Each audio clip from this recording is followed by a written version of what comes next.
ซ็กฝนฟ้าอากาศในช่วงตอนแรกของวันที่2หาตอนแรกของวันที่3มิถุนายน2026เบิ่งในตอนแรกฝนมีโอกาสตกอยู่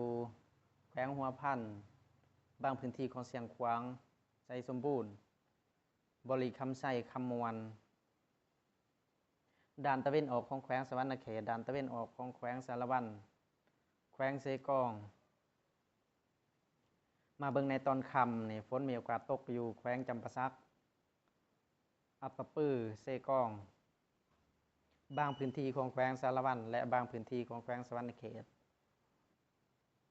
ในตอนดึกอยู่ทางภาคใต้เช่นว่าจำปาสักและอัปปะปือฝนมีโอกาสตกหลากยาวจนหอดึกและก็สะหวรรณเขตฝนจะมีโอกาสตกทางด้านตะวันตกของแขวงสะหวรรณเขต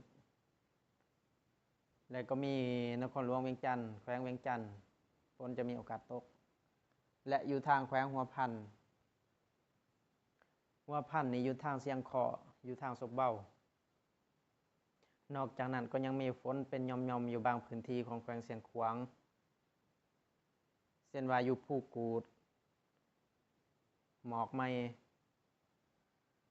มาเบิ่งในช่วงดึกจนหอดเที่ยงคืนฝนมีโอกาสตกอยู่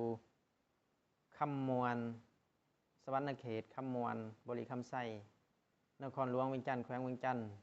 สัญญาบุรีจะตกทางตอนใต้ตกอยู่เมืองเพียงปากลายทงมีไส้จะตกเขตนี้สำหรับสัญญาบุรีและก็อยู่พงซาลีจะตกอยู่พงซาลี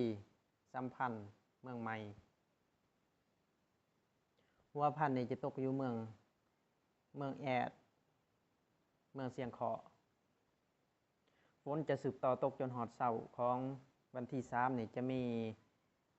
แขวงสะหวรรณเขตแขวงบริคำไส้นครหลวงเวียงจันทร์แขวงเวียงจันทร์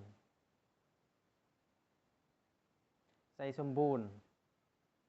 แล้วก็อยู่หลวงพระบางทางด้านตะวันออกของหลวงพระบางและหัวพันจะตกอยู่ยังทองมาเบิ่งในตอนแรกหาค่ำของวันที่3ฝนจะมีโอกาสตกอยู่ทางภาคใต้เกือบทุกพื้นที่ของภาคใต้จะมีฝนตก